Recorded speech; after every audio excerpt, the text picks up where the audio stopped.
біліп алайын. Оны білдіру үшін алдыларыңызда тұрған Смайлден әркім өзінің бүгінгі сабаққа қандай көңіл-күймен келгендігін көрсетеміз. Ал қандай көңіл-күймен келдіңіз бүгінгі сабаққа? Барлығымыз өте керемет, яғни тамаша, керемет көңіл-күймен келдіңіз, бала, жақсы жарайсыңдар, түсіре қойыңдар. Енді балалар, сабағымызды ары қарай жалғастырмас бұрын біз бірінші топқа бөлініп алайық. Топқа бөліну үшін мен сендерге алма жемісінің неше түрін алып келдім ертең. Қызыл алма, көк алма, жасыл алма, сол алмадан тұрып, әрқайсыларыңыз бір алмадан алыңыздар, жылдан жылға. Енді сол алманың бетінде жазылған сан бойынша бір деген бірінші топқа, екі деген екінші топқа, үш деген үшінші топқа бар. Тез әркім өзінің қолын жылдан тез балы. Екі деген жазылы бар екінші топқа, үш деген жазылы бар үшінші топқа отырамыз.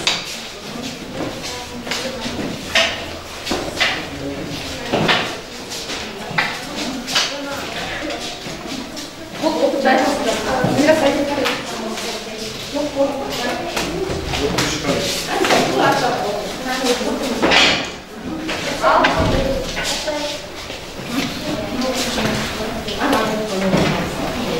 Ал енді балалар, яғни бірінші топ сендер секретсеріңіздер, екінші топ сыртқы секретсеріңіздер, үшінші топ аралас секретсеріңіздер. Яғни үш топ болып бүгін осы сабағымызды өткізетін боламыз балалар. Енді бұл сабақтарға қарай жалғастыру үшін мен әр топтан бір топ басшысын сайлаймын. Яғни бірінші топтан Жанелі, мен тарап болғанша өзінің қолын балалар жақсы қой. Әрбір тапсырманы сол жерде мұқият қадағалайсың. Екінші топта Нұрай, мына жаққа тез балалардың атын жаз. Үшінші топта Назерке, балалардың атын жазасыңдар. Сосын балалар, қараңыздар, бұл жерде бағалау парақшасында әрбір тапсырма беріліп тұр, ұпайымен. Қатысып отқан балаларға әрбір тапсырма бойынша ұпайын қойып белгілеп отырасыздар. Ал енді жалғастырайық сабағымызды. Яғни сабағымызды үй тапсырмасын қайталаудан, сұраудан бастаймын. Бұл жерде сендерменен біз алдыңғы сабақтарда көру мүшесі, сосын есту мүшесі және есту мен көру рецепторлары туралы өткен болатынбыз. Осы тақырыптарды сұрау үшін сендерге мен еркін микрофон деген әдіспенен сұрағым келіп тұр үй тапсырмасын. Яғни кімге микрофон ұсынамын, сол оқушы мен қойған сұраққа жауап беретін болады. Егер жауап жоқ болса, тобындағы оқушы, болмаса келесі топтағы оқушылар қол көтеріп жауап берулеріңізге болады. Түсінікті ғой? Ал кеттік, бірінші сұрақ. Қандай сезім мүшелерін білесіңдер? Ол есту мүшесі, және де көру мүшесі, сезім мүшесі. Отыра ғой, жауап толығы естің жауап береді, басқа топтан. Қандай сезім мүшелерін білесіңдер? Қандай сезім мүшелерін білеміз? Ал, Елнара? Дәм сезу, сипат сезу, ағарай? Ес сезу, көру, есту. Сонда қанша сезім мүшесі бар екен? 5 сезім мүшесі. Өте жақсы. Екінші сұрақ. Қоршаған ортадағы ақпараттың көп бөлігін қай сезім мүшесімен қабылдаймыз? Нұрай? Көру мүшесімен қабылдаймыз. Көру мүшесіменен қанша пайыз қабылдаймыз? 90-80%-ға дейін осы сезім мүшесімен. Жақсы. Үшінші сұрақ. Есту мүшесі неше бөліктен тұрады? Анеля. Есту мүшесі неше бөліктен тұрады? Қанша бөліктен? 6 бөлікте. Дұрыс па балалар? Дұрыс емес. Жақсы. Кім жауап береді? Назерке. Есту мүшесі? Ішкі бөлігі, сыртқы, ортаңы, ішкі. Жақсы, өте жақсы. Ағарай кеттік. Ортаңғы құлақтың сүйекшелерін атаңдар дейді. Ал, Жанелі? Бірінші балғашық, екінші төсті, үшінші үзеңгі. Үзеңгі өте жақсы отыра ғой. Жақсы. Келесі көру рецепторларын атаңдар. Натуртан. Айсұлу. Бар ма жауап? Көру рецепторлары. Дұрыс давай. Және құтыша. Жақсы. Таяқша және құтыша. Жақсы. Ағарай кеттік. Таяқшада болатын пигмент. Таяқшада болатын пигмент. Натуртан. Рамина. Таяқшада болатын. Таяқшада болатын радация өте жақсы. Келесі көзді емдейтін дәрігер. Басқаларымыз. Бегнұр. Көзді емдейтін дәрігер білесіздер ғой балалар? Дәрігерге барып жүрсіздер. Көзді емдейтін дәрігер окулист немесе қазіргі термин бойынша офтальмолог деп атаймыз. Өте жақсы. Соңғы сұрақ. Есту рецепторлары орналасқан құлақтың бөлігі. Нұрайға берейік ал. Есту рецепторлары дұрыс айтасың, ұлы денедегі кірпікшелі жасушалар. Жақсы балалар, енді сонымен үй тапсырмасын өткен сабақтарды біз ашық микрофон әдісі арқылы, яғни есту мүшесі, көру мүшесі, дәл-сезім жаңағы рецепторлар туралы осы сұрақтар бойынша қайталап өттік. Енді біз балалар жаңа сабағымызды бастайық. Яғни жаңа сабағымызды бастамас бұрын мен сендерге бір кішкене сұрақтар қойғым келіп. Яғни миға шабуыл әдісі арқылы. Сендер жаңағы топбасшылар белгілеп отырыңыздар, кім қатысып отырған, миға шабуыл сұрақтарын қойып. Ал енді балалар сендерге сұрақ. Осы сендер бездер, сосын сөл, секреция, эндокринолог деген терминдермен кітаптан, немесе оқулықтан, болмаса басқа да жаңағы интернет көздерінен естіп, немесе оқыған кездеріңіз болды ма? Осы терминдер туралы не айта аласыздар? Секреция, сосын бездер, сөл, гормон деген сияқты терминдер естулеріңіз бар ма? Кім айтады? Естісек, бұл терминдер қандай мағынаны білдіреді? Жанелия? Мысалы, секреция дегеніміз бездердің ішінде түзілетін. Ал бөлінетінде секреция. Секреция бар. Жақсы. Гормон туралы не білесіздер? Мысалы, көбімізге мәлім, көңіл-күй гормон білмейтін адам жоқ. Адреналин, жұмысының жасшылар көп өзгертіп отырады. жақсы. Тағы да эндокринолог деген дәрігерді емханаға барғанда естулеріңіз бар ма?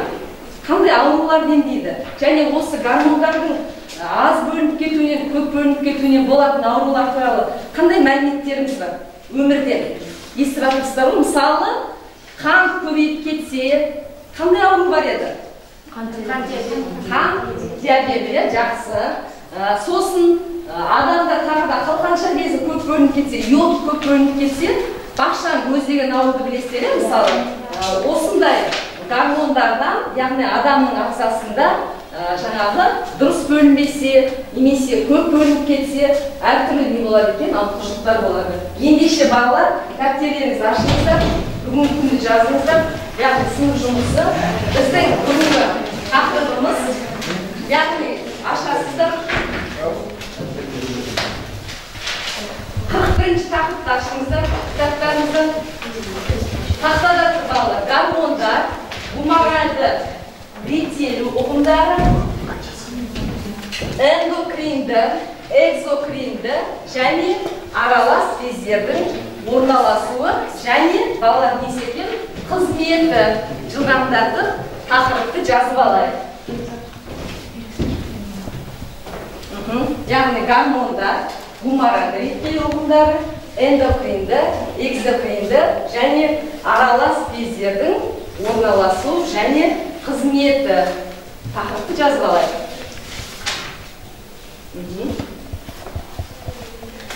Кітаптарымызда 41-ші тақырып. Болса қаламыз қояйық. Ал енді бүгінгі сабақтың негізгі мақсаты балалар осы эндокринді, экзокринді және аралас бездердің орналасқан жерлерін анықтау және бездердің негізгі қызметтерін түсіндіру балалар. Түсінікті шығар, осы бездер қайда орналасқан, және олардың негізгі қызметтерін түсіндіру балдар. Енді біз жаңа сабақты бастамастан бұрын мен сендерге бір 5-6 минут уақыт беремін. Яғни барлығымыз оқулықтағы 41-ші параграфты ашамыз. Сол жердегі тақырып өте қысқа, тез-тез көшіріп осы тақырыпты не қыласыздар? Оқып шығасыздар. 5 минут 6 минут жетеді сіздерге. Содан кейін бар, ары қарай келесі жұмыстарға көшетін боламыз. Ал уақытымыз кетті. 5-6 минут уақыт сіздерге. Тақырыппен танысыңыздар.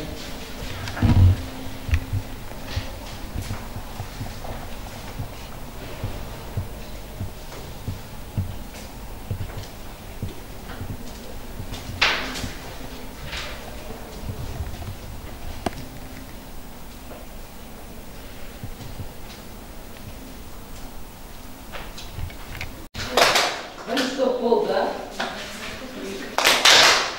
Жақсы балалар. Ал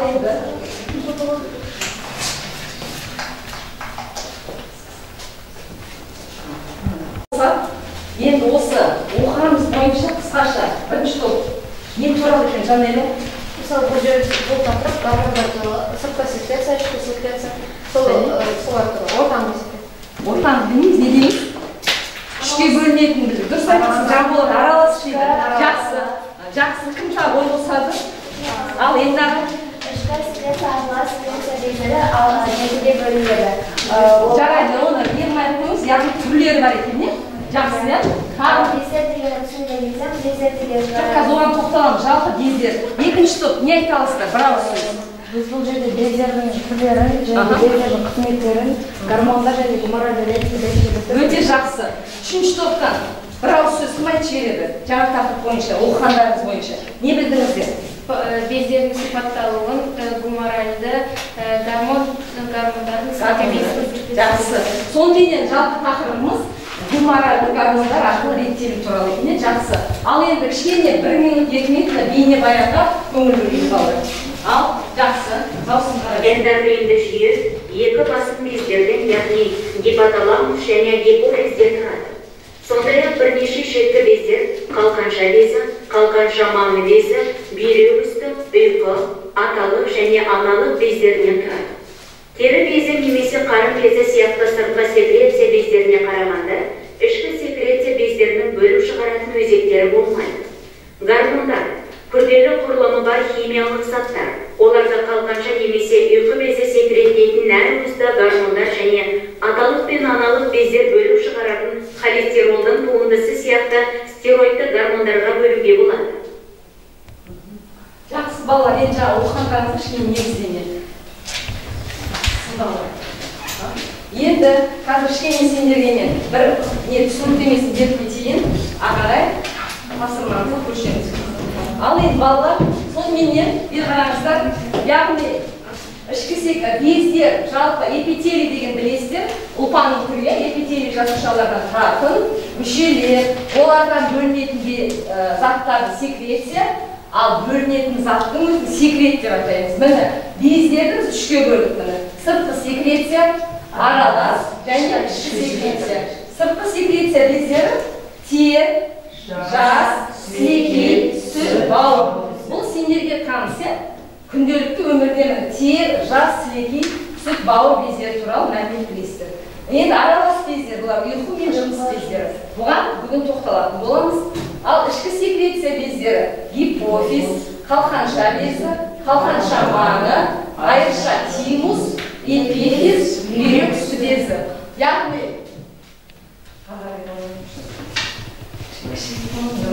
осы бездердің негізгі сызбасы балалар. Мынау орналасқан орындары балалар. Қараңыздар. Яғни эпифиз бен гипофиз адамның жаңағы миында орналасқан бездер. Мынау қалқанша маңы, мынау бүйрек үсті, ұйқы және аталық пен аналық жыныс бездерінің орналасқан орны. Енді қараңыздар, көп бөлініп кетсе, гипер, яғни артық мөлшерде бөлінсе, әртүрлі ауытқушылықтар болады. Ал енді аз бөлініп кетсе, гипофункция, бұл жетпей қалушылық, немесе ағзаға жетімсіздік пайда болады. Одан да не болады екен балалар? Әртүрлі ауыртпашылықтарға адамдар ұшырайды екен. Бұның барлығы аз бөлінсе де, көп бөлінсе де, ағза үшін өте қандай балалар? Жақсы. Ал енді біз осы тақырып бойынша енді сендерге мен мынандай тапсырмалар алып келдім. Қазір жылдамдатып дайындайсыздар. Сіздерге бірінші топ алдыларыңызда байқаған шығарсыздар. Мен дайын күйде адамның несін моделін сізге алып келдім. Модельдеу әдісі бойынша түрлі түсті қағаздан, яғни тақтада тұрып суретті қарайсыздар да, түрлі түсті қағаздан ішкі секреция бездерін не істейсіздер? Қиып жабыстырып, орнымен қойып, атын жазып, солар туралы мәлімет бересіздер. Екінші топ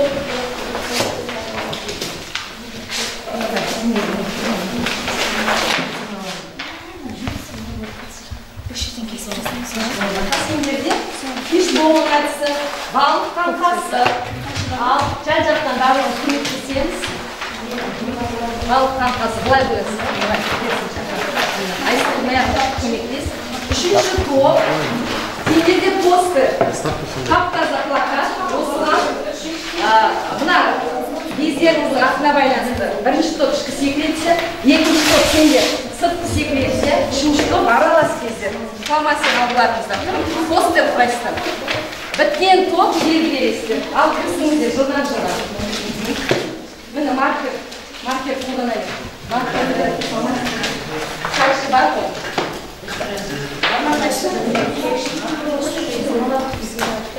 Ілей бар ма?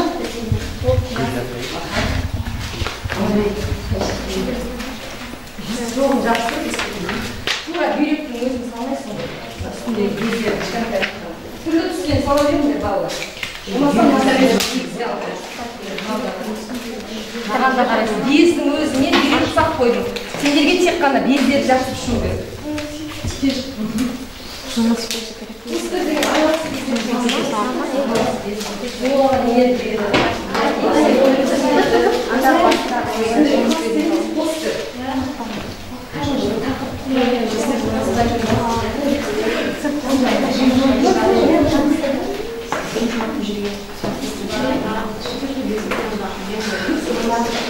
Жан-жақтан ақпарат беріңіз.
Молодец, жақсы.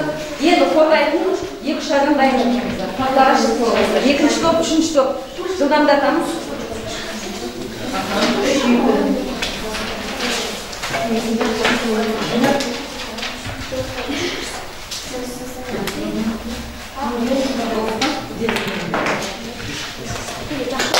Екінші топта болды.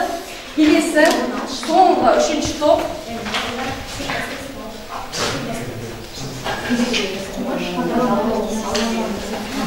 Ал бәріміз болып.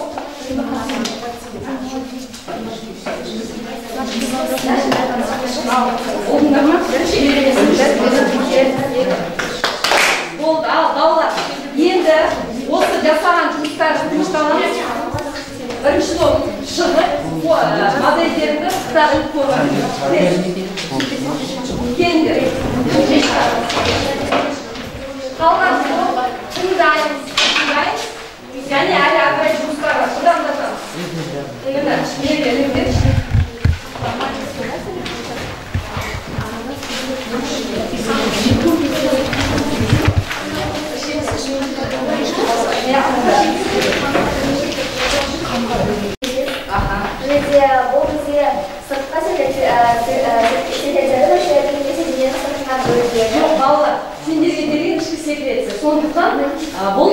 секреция бездерінің құрылысы. Сыртқы деп шатастырмаңыздар. Ішкі секреция дейді, эпифиз, ағарай. Сосын. Бүйрек үсті безі. Көрсет бүйрек үсті безі. Қоңыр, көздерін жақсыған. Бұл бізде қоңыр үсті бездерінен. Одан кейін келесі. Бұл бізде айырша. Айырша без. Бұл бізде Спимазин. бұл бізде ұйқы безі. Алдына болса аналық және аталық.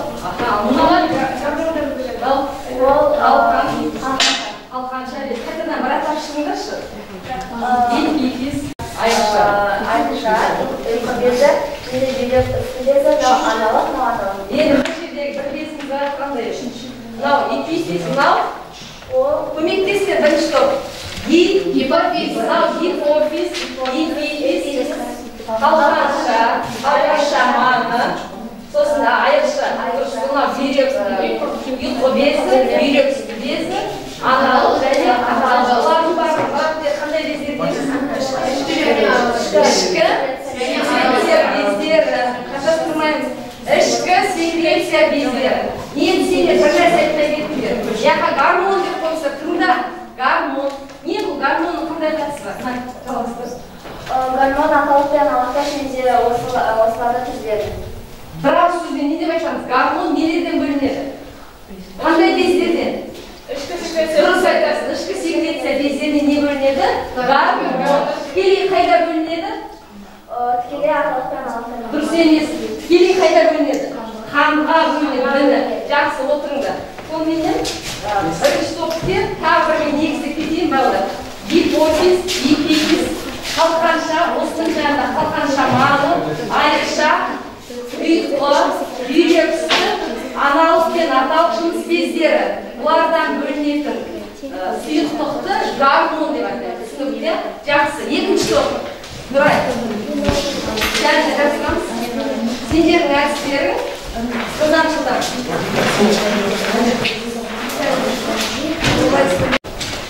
Бізге екінші топқа бөлінген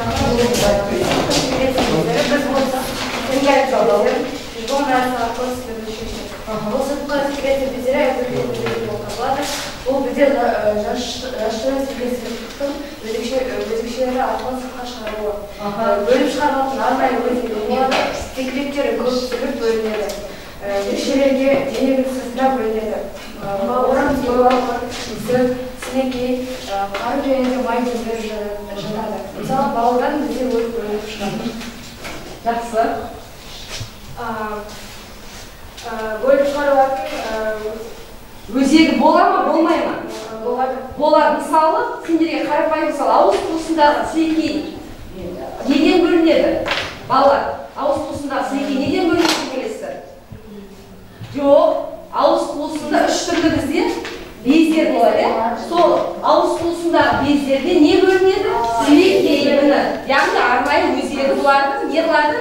Болады. Ал ішкі секреция безінде не болмайды? Болмайды. Жақсы. Ағзаның қызмет атқаруына көп әсер бергендіктен оларды сөл деп аталады. Сөл деп атайды. Дұрыс айтасың. Жақсы. Тағы не болсаңыз? Қорытындылар жібереген бір ай ағзадағы бөліп шығарушы мүшелердің қызметін атқарады және де бөліп шығарушы мүшелердің маңызды болып табылады. Жақсы. Сонымен отыра ғой екеуіңдер. Бір қайтадан айтып өтейік негізі. Яғни мынау ішкі секреция, мынау сыртқы секреция. Мынадан гормон бөлінсе, арнайы өзегі жоқ, мына сыртқы секреция бездерінде арнайы болады, өзегі болады, белгілі мүшелерге құяды. Мысалы, бауырдан бөлінетін белгілі, ауыз қуысындағы сілекей бездерінен бөлінетін сілекей сөздер. Жақсы, үшінші топ. Жылдамдашыңыздар, тез-тез.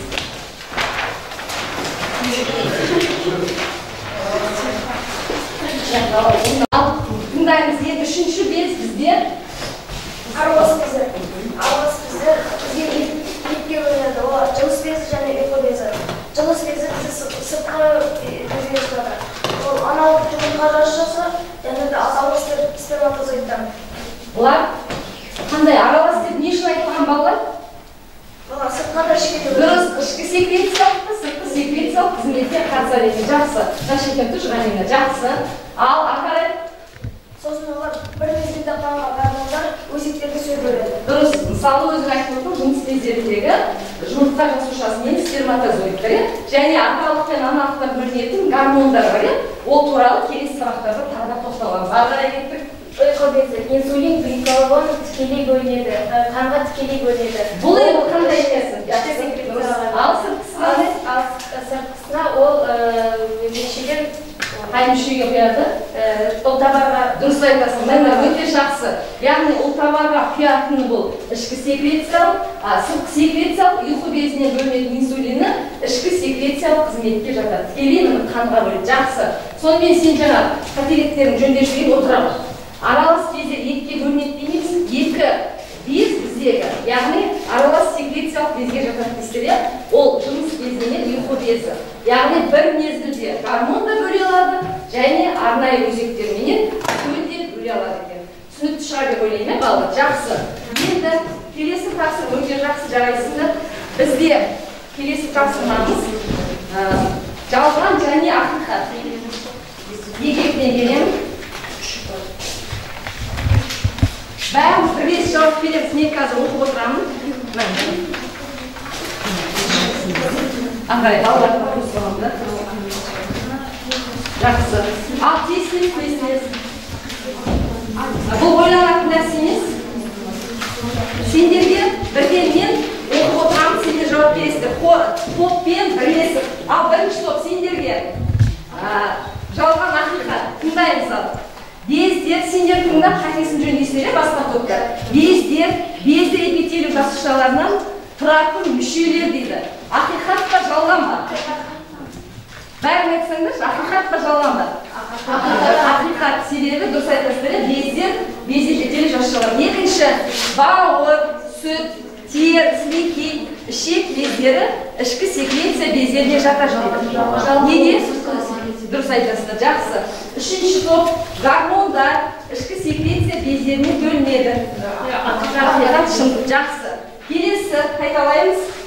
Гипофиз, қалқанша, бүйрек үсті бездері сыртқы секреция бездеріне жатады.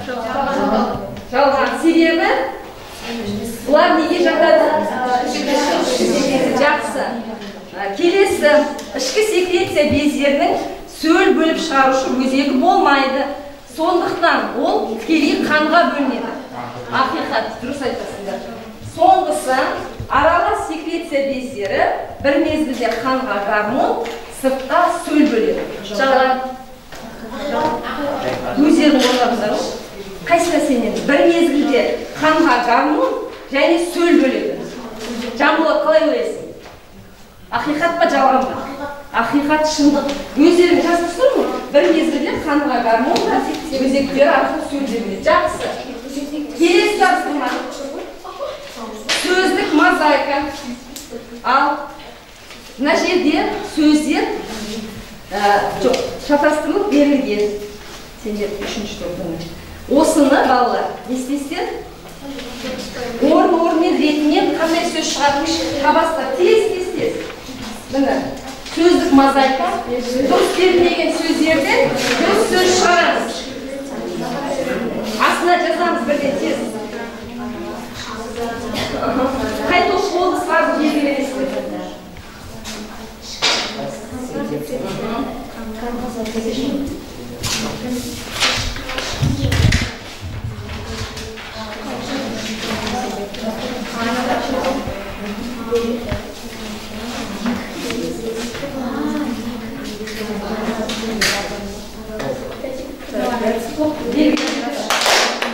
Üçüncü top oldu.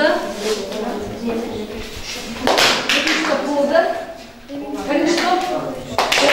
Al başlayın birinci top. Üçüncü toptan. Qanday söz verildi? Секреция қанға гормон бөледі. Böledi dedi. Жақсы. Екінші топ. Сендерден қандай сөз шықты? Сыртқы секреция бездері. Секреция Бездері сөл бөледі. қайтан оқышыңды Айсұлу. Сыртқы секреция бездері сөл бөледі. Жақсы. Ал бірінші топтан? Ағзада екі аралық секреция бездері болады. Өте жақсы. Енді соңғы тапсырмамыз терминдер конверті. Бер қараңыздар балалар. Қай топқа қандай термин түседі? Соған жауап бересіздер осы жаңа сабақ бойынша. Ал, кеттік. сендерге секреция дейді ал. Ойланбаймыз, бірден жауап бересіздер. Секреция. Кім жауап береді? Секреция. Термин. Ал, тез болыңдар. Барлығына қояйық ал. Дайын топ болса жауап берсін. Секреция термин. Секреция. Бездердің ішінде Нұрай ал. ол бездердің ішінде себетін заттар. Жақсы. Келесі. Эндокринді. Екінші топ.